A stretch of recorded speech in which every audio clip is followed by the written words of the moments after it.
Welcome to 12th CBSE maths 1 mark பார்த்துட்ருக்கோம் இன்டெக்ரல்ஸில் இருந்துட்டு.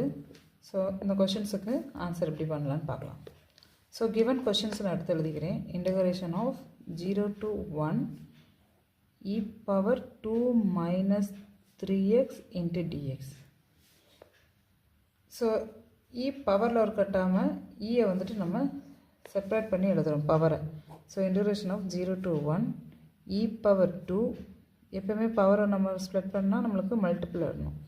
e power minus 3x into dx. So இங்கே கவனிங்க, இந்த மாதிரி மல்டிபிள் டேர்ம்ஸ் இருக்கக்கூடாது. ஆனால் நம்மளுக்கு இ ஸ்கொயருன்றது எக்ஸ் இல்லாத டேர்ம்ஸு. ஸோ எப்போயுமே எங்கே எக்ஸ் இருக்கோ அது மட்டும்தான் இன்டெகிரேஷனில் டெரிவ் பண்ண முடியும். இல்லாத டேர்ம்ஸு நம்மளுக்கு கான்ஸ்டன்ட்டு.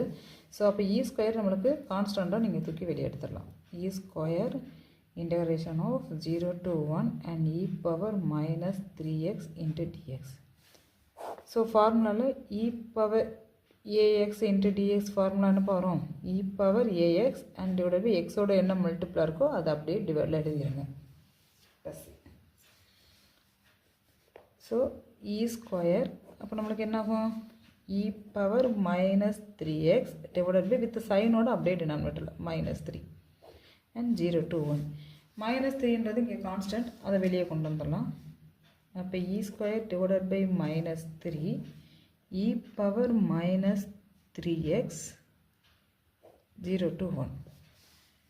ஸோ லிமிட் அப்ளை பண்ண போகிறோம். Upper limit minus the lower limit. அப்போ e square divided by minus 3 into e power 1 into x X ஒன்று தான். ஸோ அப்போ 3 மைனஸ் 3 அப்படியே வந்துடும். And e power 0 into anything 0, anything power 0, பவரில் 0 வந்துட்டாலே இதோட ஆன்சர் வந்து நம்மளுக்கு 1. So e square divided by minus 3 e power minus 3 minus 1. So இப்போ அந்த ஆன்சர் இருக்குன்னு செக் பண்ணுறோம்.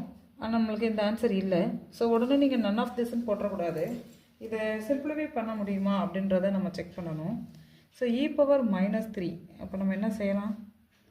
இ square divided by, so e power minus 3 positive ஆகணும்னா 1 by e power plus 3 minus 1. உள்ள நான் எல்சிஎம் பண்ணுறேன். E square divided by minus 3 e power 3. So இந்த இடத்துல அப்படியே வந்துடும் மைனஸ் இ பவர் 3. ஸோ இங்கே இ ஸ்கொயரும் இ பவர் 3 கேன்சல் ஆயிடுச்சுன்னா இந்த இடத்துல நம்மளுக்கு ஒரே ஒரு இ மட்டும் இருக்கும். So 1 by minus 3 into 1 minus e power 3 and divided by e. So திருப்பி பார்க்குறோம். திருப்பி இதே